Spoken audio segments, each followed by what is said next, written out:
Have you heard about this personal and professional podcast? Coaching in Session with your host, Michael Rearden. I love to just start off the podcast with my guest. So, Erin, if you could just introduce yourself and then, of course, tell the world what you do. Okay. I'm Erin Harrington. I'm the founder of Soul Values, and I'm the author of The Whole Life Planner. I help busy, overwhelmed, high-achieving entrepreneurs regulate their stress response so that they can think more clearly, make better decisions, and create more time for the things that matter without losing themselves to work. How did you fall into this type of work? I fell into this work because I had a couple burnouts myself. So I had two. My first burnout was at the height of my career, and another one came during a health crisis.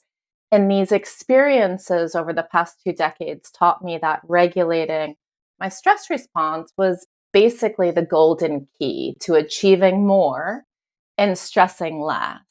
What I also learned is that this isn't, it's such an easy solution, generally speaking, and it's not talked about. And so I'm really passionate about this because it quite literally saved my life. And so this is my purpose at this point. Well, let's talk about the solution. And I think you brought up some great points. You talked about burnout, you talked about crisis, and I'm going to even throw in the big T trauma, where we use these things as a catalyst for change. And I promote positive change just when you're healthy, when things are going good. Let's start to look at the better things, because people who are listening to this podcast, they might be in a really good place right now. And I want them to be in a good place, but I don't want them just to wait for something bad to happen in their life to need to change. It's like, well, I don't have a choice but to change. I would like for people to get more in the mindset to train for success or to have less stress in their life. Of course, there's going to be aspects of stress that we deal with that makes us human. We're going to have problems, we're going to have situations, obstacles, etc. But it doesn't necessarily mean that we need to wait for something to really spark some change within a person or ourselves. And so I wanted to begin where would a person start to seek the solution for change for themselves? The very first most important step, to be very honest with you, is to understand what our stress response is at a very fundamental level, right? Because when you understand it, then it's able to make these small shifts that add up to big change. And so at a really high level, let me just explain to your listeners, for those who aren't totally familiar with this, our brain is wired with this autonomic nervous system. It's part of our overall sort of wiring, right? And the autonomic nervous system was designed to protect us in terms of major threats, right? Think, tigers, things like that. We are still wired with this exact same system. And so, times have changed, stressors have changed. And so what we need to understand is that this autonomic nervous system can easily get triggered into this fight or flight response from tiny micro stressors all day long. I mean, you're experiencing every time your phone dings, every time you get an alert on your computer, every time honestly, just waking up for the day can oftentimes trigger your stress response. And so taking a step back and understanding that if we work with our stress response, we can actually simply just make things more effective, experience more ease, and have that sense of balance or harmony, whatever word you sort of resonate with in life. And, so like I said, the first thing is awareness. And then the second step is sort of aligning with your values. So at a really high level, what are the things that matter to you? Is it spending time with family? Is it some of your creative work? Is it, your friendships? All sorts of things like that. And within those, what specifically do you value? Because I think and that's why the name of my company is Soul Values. I believe when you align with your values at a really fundamental level, everything just becomes easier. So, I want people to understand that if you look at life with a sense of wholeness, right? Everything just becomes easier. That's why my book is called The Whole Life Planner, right? And the idea of wholeness is basically a harmonious integration between all aspects of your life: work, health, relationships, personal growth. All of those things make up your total well-being, right? And so segmenting them out into maybe working too much or trauma, whether it's big T trauma or little t trauma, when you look at it from a broader holistic perspective, everything is able to coexist more seamlessly so that you can thrive.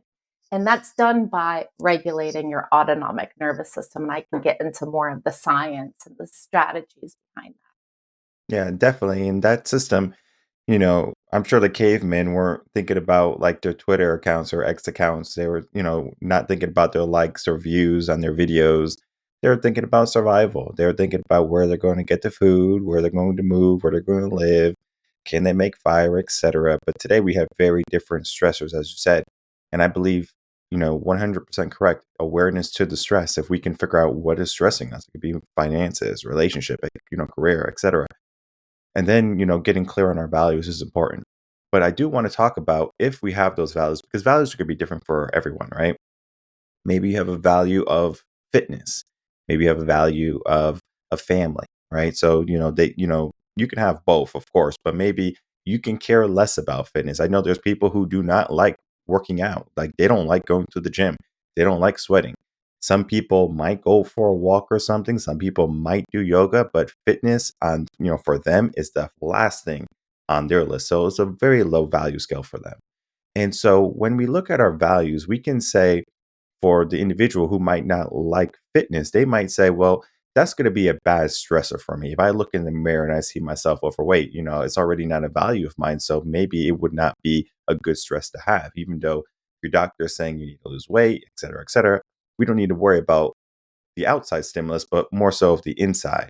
So our values are going to be different. And I wanted to talk about the good and the bad stressors from our values, because if our values is family, we might be upset if maybe our son is not talking to us or our daughter is upset because I forgot her birthday or something. Something goes on where it has a bigger effect on our brain than if maybe my boss was upset because I didn't come through on the proposal or something. That could be the last thing on my mind. Like, yeah, sure, I'm a little bit stressed about it, but I can always get a new job. So it just depends on the person when it comes to that. And so I wanted to get a focus on, is there good and bad stresses that we should be looking at or that we can have so people can say, well, this is a good stress, this is a bad stress. Let me get rid of the bad stresses. Let me look at the good stresses. That's such a good question. I really appreciate that question. So, yes, of course, there's good stressors, but I think everything in moderation is the key, right? Because even good stressors have the ability to overwhelm us, right? They can, so let's say you have a deadline of releasing your 2025 podcasts, right? Like getting the calendars aligned and things like this. What I've found is that if you are feeling overwhelmed and feeling that spin and feeling that like near burnout and fear, even, right? All of it is sort of the same, in the same range. When you're doing that, your brain is actually in this stress survival mode. And your brain honestly wants to perform, well, does perform best when it's in that parasympathetic state. So if you balance the stressors, whether they're major stressors or minor stressors, with daily actions, small actions to kind of like to essentially get your brain into that more effective state, then you'll be able, then those stressors are reasonable and they can bring good results as long as you're managing those stressors. And so, for example, if let's say your boss is looking for extra performance from you, for example. stressing during that moment or for a period of time, even, is actually going to make you less effective. It directly puts you into that stress response cycle. And so you're spinning more, you're not thinking clearly, you're not breathing properly. So again, all of these autonomic processes, which are also known as automatic processes, these are the things that our stress response can tamper with, right? So if you're overwhelmed, if you're stressed out about a project, then your cognition is declining, your vision oftentimes declines, your heart rate changes, your blood pressure changes in a less effective way, right? So I think it has to do with staying in that comfortable state where you're able to achieve your goals, but you're also sort of rewarding your brain. Your brain craves to have consistent behavior. And so if you're constantly stressed, feeding it stress, it's going to automatically go into that stress response pretty much regularly. That's going to be your life. And that's what leads to burnout. I've experienced burnout twice in my life. So, in the end, if you align with your goals in order to manage that stress, everything just becomes a little bit easier. Does that make sense? Yeah, it makes sense. Where would procrastination fall on that bar then? So procrastination is in the same range of your brain spinning, right? So if you're putting something off, whether it's small, like a tiny, tiny little thing, like following up and making a phone call to somebody, right? Or a big project, both of those things trigger your amygdala to misfire, trigger you to go into that stress response, which again decreases your effectiveness, decreases your overall ease and happiness. And so you're not doing yourself a favor by procrastinating if it's something important. So whether it's that tiny little task or something big. Now, this goes back to, are you procrastinating on something because it doesn't need to be done? Like, is it a project? Let's say you're an entrepreneur and it's something that isn't relevant to your work, your ultimate goal, then that would, you need to reassess. Am I procrastinating because this doesn't actually meet my goal? Would it be fair to say that many people procrastinate on their success or happiness? Well, yes, I think very much so. But I also think that has to do with the perception that it's just not attainable, right? That you can attain this sense of wholeness and balance. It's misunderstood that this is something that we can't achieve despite obstacles, right? Because we all have major obstacles in life. Let's just face it, right? So I think it's fair to say that, yes, I think that's fair to say. Because I do want to get into your book now, the whole life planner aspect, because when we think about something whole, we think of like a whole piece of pie, whole cake, things like that. And if you ever went to the grocery store, they do have half pies and things like that. But typically, those are not the best sellers. People want the whole pie. They want the whole cake, right? They want everything, right? So when they think of like a good life, right? Like just think about just whole life without the word planner yet.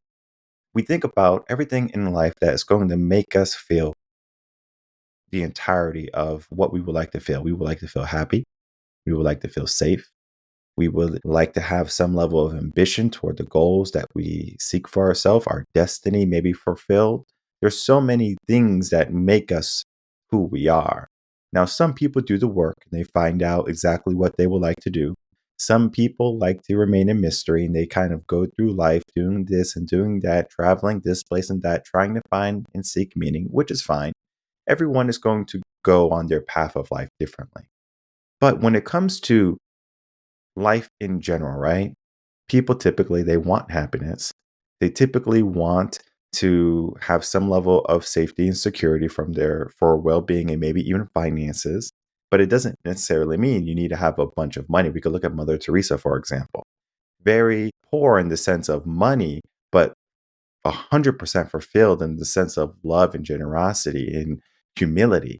So that made her whole versus maybe someone in America, for example, they're not going to be whole giving away to people. They want to give to themselves. So their pie is made up different. And I wanted to get into the aspect of what is the encompass of what will make a whole lot.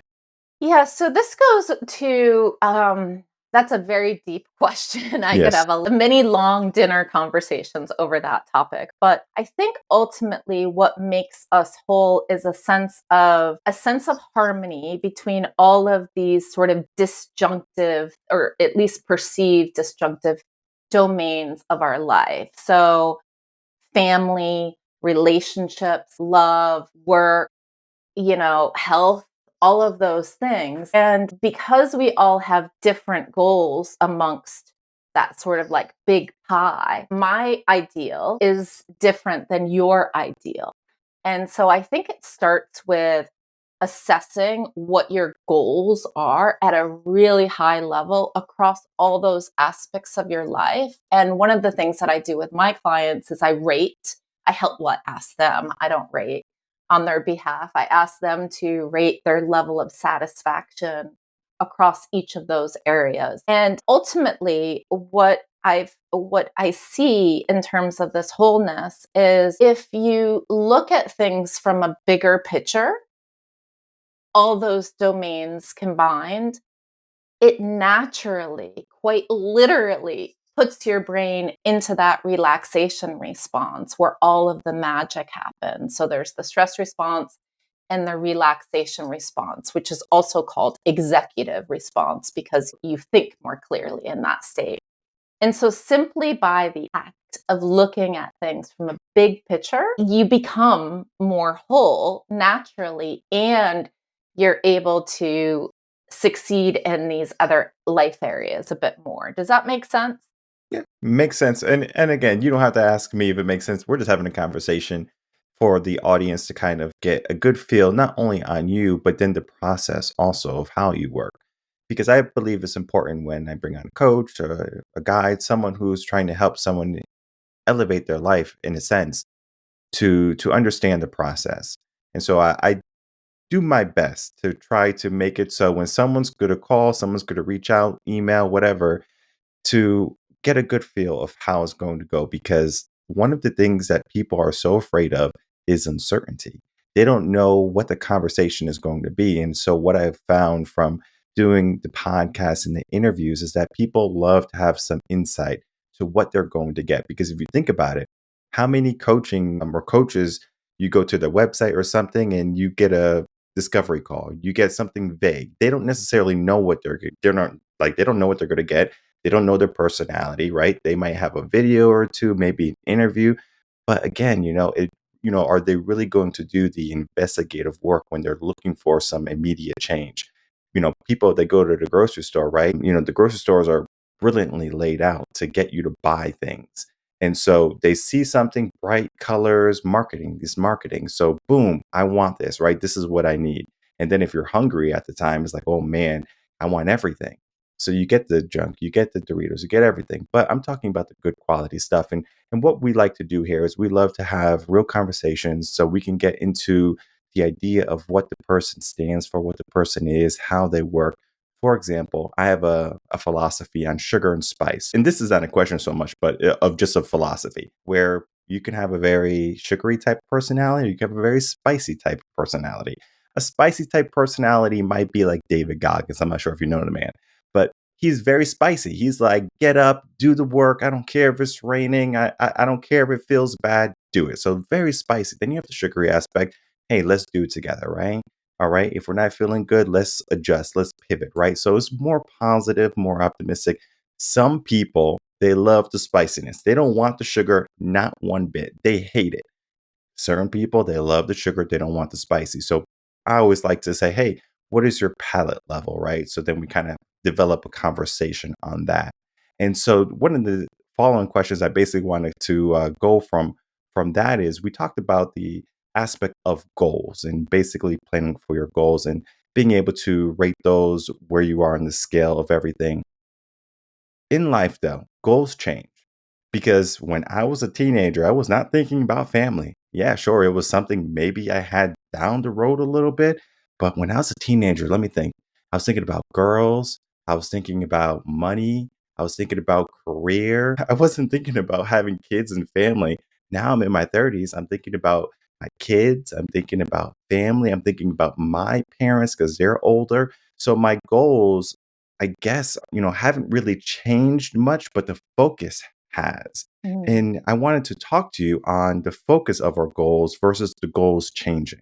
Yeah, that's interesting. I love some of those analogies in there. My goals when I was in my teens were to travel the world. I did travel the world extensively, and I planned on coming back and going back to graduate school and getting my PhD ultimately and teaching women's studies of all things. This is what I wanted to do. But I ran out of money. I ran out of money from traveling the world. And so I came back and I took my first sales job, and then that led to another sales job in the startup industry. And I was extremely successful. I was the top sales achiever helping one company have their IPO in the affiliate marketing space. I loved what I was doing. I burned out. I burned out at that time because I lost, even though I moved to the West Coast, I was living in this beautiful place. I had these goals of spending time outside and exploring, but work took too much of my time and I didn't know how to say no. And so that led to, and a lot of that was, again, because I was an overachiever, high achiever, I liked performing well. I didn't realize at the time that if I was giving myself more of a break and enjoying the things that I love, that I would actually be more effective because I was so stuck in that success path. Ultimately, I retired from that job because I thought that would be the only way to reach my goal of having this work-life balance that I wanted. So I completely retired from sales, left the West Coast. It was very dramatic. It didn't need to be that dramatic, but at the time that's all I knew. So then my goals, changed because like you, I had children, right? Had a few children, and my goals were to create a loving, safe space for them and really commit myself to that parenthood. And then I experienced a number of health issues and very serious health issues, which led to a dysregulation of my autonomic nervous system, which is how I got into this space in the first place. And, my goal at that point outside of my family was a major goal for me was to improve my health, find the diagnoses, right? And do whatever I needed to do to be there for my family. I was literally trying to survive.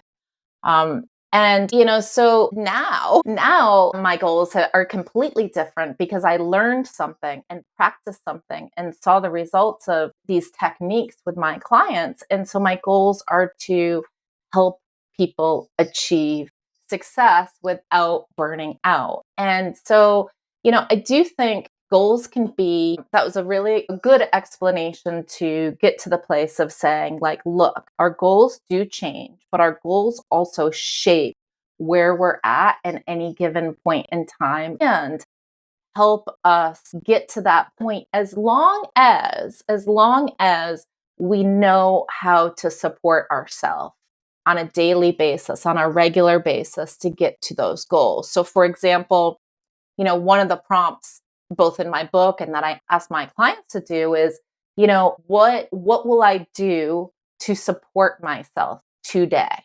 So for example, one of the things today that I would have listed in my book, right, was I would exercise, I would do some meditation and some breath work. I'd get outside. It's freezing here in New England, actually reasonably freezing, but I went outside to my gardens, even in the winter, because it brings me so much joy. So goals aren't necessarily just work related or family related or health related. It's a big picture, right? And we have to sort of like around that big picture, we have to create a cushion of how we'll support ourselves so that our brain is in that more effective executive state and able to satisfy whatever we need. not this generation, but the generation just past it. I forget the name of it. They have a saying of remote nomads. They like to work abroad, so they will go work in Thailand for 3 months. Thailand is has a cost of or a cheaper cost of living, so they're able to save money essentially. So they're able to travel the world, work remotely, and they love it.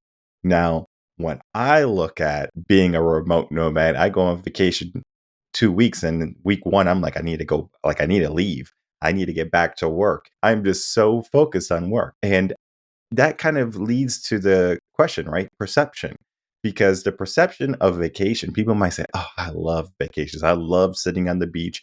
I love going on boats and I love getting tans. And I'm thinking, like, that's so boring. Like, what are you doing? Like, I would rather be in meetings and working behind computers and like working for my business, not so much as like working for someone else. Like, I don't find enjoying that. Is, that perception, so someone was like, I want to go travel the world and I love traveling, but like 3 days, like 3 days and I'm done. So I will go with my family for a week or something. We'll go for 5 to 7 days. The first 3 days relaxing, then I'm working and then I'm taking naps and things like that, and they're doing whatever they do. It's just how I have found saying this is what vacation is for me. I just don't like to just be sitting on the beach doing nothing. I just don't like to just be stagnant. It feels wrong. It feels wrong. Now I like to go out, like go out to like a play, to go see a concert. Like those things are more enjoyable to me than a vacation. But then again, it's perception. Because when someone is looking at someone else's life, it could be a stressor to go on vacation. Because I don't know if you've ever been to the airport when it's super busy. It's terrible.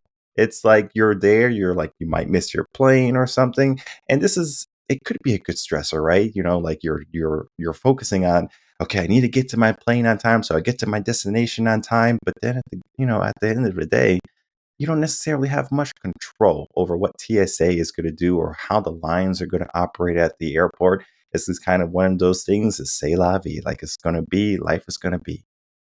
And, you know, I just think like when we look at life in general, like going back to the values aspect, um, you know, people are going to see things as this is something, this is a stressor for me. This is something that's not a stressor for me. Going back to the health aspect, but I do want to dive a little bit deeper because I think it's going to help people get more clear on their executive decision making or like executive mindset. Because if they're more focused on traveling or focused on family or focused on vacation, you know, that's fine and everything, but at least they're clear on that goal versus, well, my neighbor's doing this, I should do it too. Keep up with the Joneses is, basically the thinking of what many people are looking at. They try to say, okay, well, they got a new car, let me get a new car. They got a new job, they're making this much money. And so they're doing things almost unconsciously because they're looking at an outside stimulus saying, this is what I think I need, right? We look at our social medias and we see people with these clothes and these dresses and these families and everything, and we're like, oh, I want that. But then again, do they really want it? Do they really want to do the work? Because it's not typically until you get it, until you realize that this is not what you want. Most people who think happiness is a bunch of money and they finally get all this money and they realize happiness is not there, fulfillment is not there. So I love to, give some insight before they reach that possible goal that's going to make them happy or going to make them fulfilled, or a sense of saying, you know what, I have done something that I feel has made me successful. Because again, a CEO who has climbed their way to the top might feel like that is success to them. But then if you ask the CEO who's retired, they're going to say the money, the CEO, all that doesn't matter.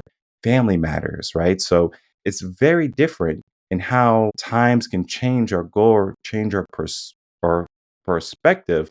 But I believe perception plays a big role on that.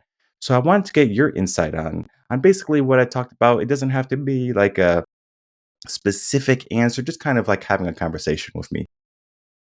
Yeah, perception can oftentimes lead to, like you said, sort of this imposter syndrome, like, or this fear of missing out, and any number of different things. And I, again, see those as I see those as micro stressors that are directly putting your brain back into that stress response where you're not able to think super clearly and you certainly aren't feeling relaxed, right? One of the things that I ask my clients to do, and I do this regularly, it's now become an automatic process for me. And this goes back to retraining your brain is distractions to avoid, right? And distractions to avoid for me are things like fear of missing out, social media, right? Because social media, while I have to do it for work and to check in with friends a little bit, I have to limit my time significantly there because it just makes me feel awful. And I don't like that. So, I think if you're, going back to your vacation bit, for example, um, makes you feel happy when you're on vacation and maybe what stresses you out. We're all so different, right? I'm an immersive traveler. So if I'm going to go somewhere, I want to basically be part of the culture. I want to stay there for at least a couple weeks. I want to travel around.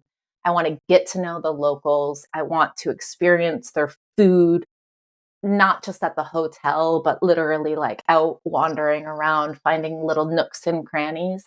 That is where my joy just like blows up. I'm so excited and so happy.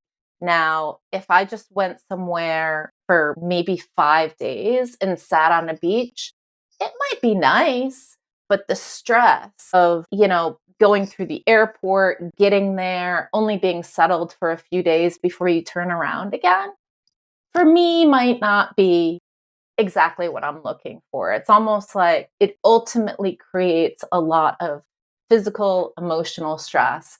And I'm just choosing to do something different, which is find, whatever those little things those things are that satisfy me. And so perception is great as long as it's put into the bucket of perception, right? Like, I want this for myself. This person over here is not the same person. They're experiencing something totally different. And by the way, that CEO that might be making, $1 million or couple $1 million a year and going on fantastic vacations, and they have 4 cars in their driveway and their house is 5,000 square feet and they have 2 other houses and things like that. Just because they look really successful on the outside does not mean that they feel good on the inside. Now, do I know and work with some CEOs who are really balanced and experience that sense of well-being? Yeah, but it's less common for Mhm. sure. And I guess the point, going back to perception can be really dangerous, right? Because it puts us in that spinning cycle, that fear cycle, that overwhelm cycle where we're, like I said, fear of missing out or imposter syndrome. And your brain simply just doesn't perform well in that space. So if you want to be a friend, you be a friend to your brain, to your whole self, then that sense of awareness is the first step. Definitely. One of the things I love to ask authors, especially, is after like we had our conversation today. It was a great conversation. I think it was a real conversation. I love those where people are going to be looking at the whole life planner and they're going to be saying, okay, well, this book is definitely going to help with some of the aspects that we talked about today, the stresses, looking at success or goals or values or system, etc. But I always love to ask the author, what would you like, or what would people maybe generally get as a takeaway from reading your book? So my book is front loaded with worksheets, maybe about 20, 25 worksheets at the Hmm. beginning that help you align with your values, set your goals across your life, right? Not just work. And then the rest of it outside of the strategy is our daily tools, right? So I have my daily pages and they are set up to basically allow you to be super successful in just 5 minutes a day. And what you'd get out of that basically are, for example, one of the things, it's very simple, these daily pages, right? They're literally 10 prompts that are designed to help you stress less. And each of these are scientifically designed to help you get into that executive response, not just in work, but across all areas of your life, right? So, some of the questions, it starts with I'm grateful for, right? And it has, of course, your daily goal, your quarterly goal, your tasks, and things like that. Those are meant to be across all aspects of your work and life, not just one. And, a few of the things that really work well for my clients and readers of my book is the dump zone, for example, because throughout any given day, what high achiever do you know doesn't have like fantastic ideas that just sort of show up and you're like, oh my gosh, I have to do this. If I only just put everything aside right now, I could launch a new course, or I could create this new side hustle or business opportunity or change my website, all of these things. And they are great ideas, right? But if you drop everything and go straight over to that idea, you're actually doing a lot of damage to your overall effectiveness and your confidence in that given day and long term, to be honest with you, because you're going straight over to that shiny object. So the dump zone is just like a placeholder for these like fantastical ideas that come up so that you remember them and you can come back to them, but you haven't completely devastated the progress that you're making in that day. And yeah, so and of course, the other thing that I'll mention is when you celebrate your daily wins, that's an important part of helping to regulate your brain, helping it to stay in that feel good parasympathetic executive state.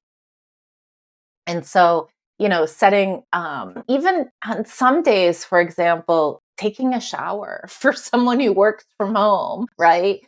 Taking a shower and eating lunch is a big win. So don't underestimate big wins. Like, I think we tend to, as human beings, just be hard on ourselves.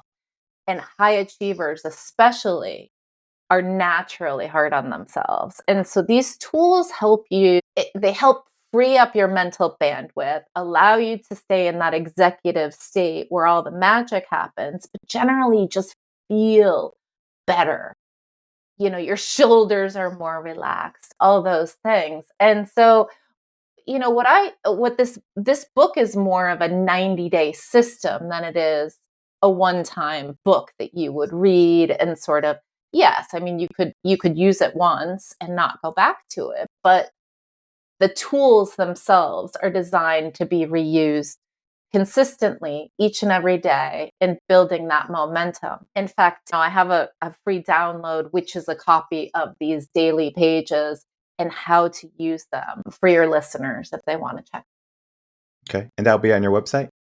Yeah, if you go to stresslessblueprint.com, literally just stresslessblueprint.com, you'll be able to download that. You can also go to my website, soulvalues.com. But if you just want that download and those teaching components, go straight over to Stressless Blueprint. Perfect. And we love tools here. I know some of the terminology you use, like the dump zone and the worksheets and stuff like that. I would maybe say, like, again, this is my perspective. So it's not like yours. It's like journaling or something. And then the dump zone is very similar to what I would say, where we just take a sheet of paper or we take our phone and we just kind of document everything that we would like to do or things that maybe we don't want in our mind anymore. So dump zone can, for at least me, be universal for the good and the bad. The dump zone for all the good things and ideas we have, and then also for the things that we don't might want in our life. So we're like, all right, I don't need this. I don't need this. And we put it in a different section. We even go a step above, or not above, but it's just a different way to look at it, of priorities. We say, okay, this is what we're going to prioritize today, etc. But, this is all to say that there's so many different tools that someone can utilize and leverage. And the wisdom that you get from someone else is very different than if you got it from someone different, because their experiences and the way that they interact with people, the way they have learned to speak with people, very different. Think of Mm. schooling, for example, let's rewind until you're back in kindergarten.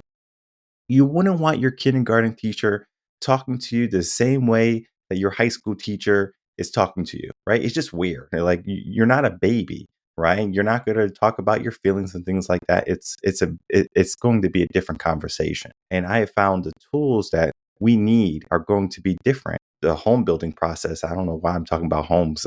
Like it's something that I'm on a home rant lately from the on the podcast. But if you listen to some past episodes, I'm talking about homes so much. But the process, right? So you're going to be dealing with concrete in the initial stages, then with wood, framing, etc. Then eventually going on to design cloth and things, curtains and sofas.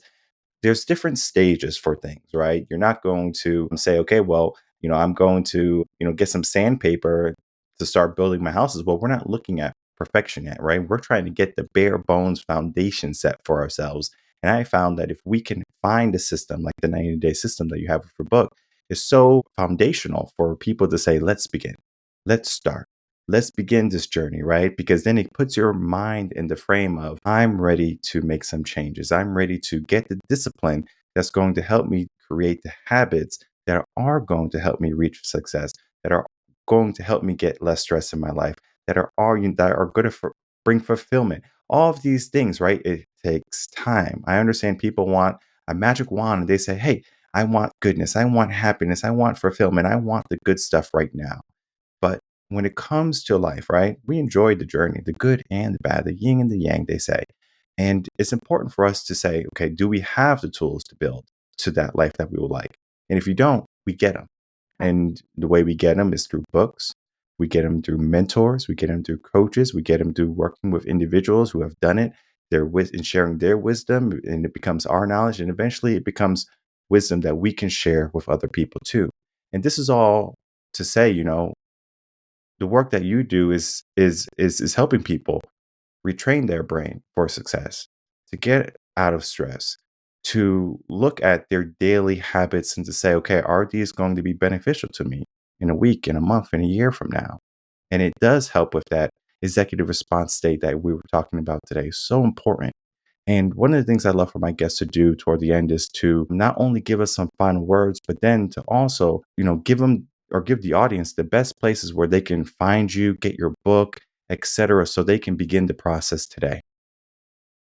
Yeah, so well, I want to share one important thing which was about my journey and how I got here. And I have to attribute a good portion of my experience to not only the physical disabilities that I face, but one of my doctors actually helped me get to this place.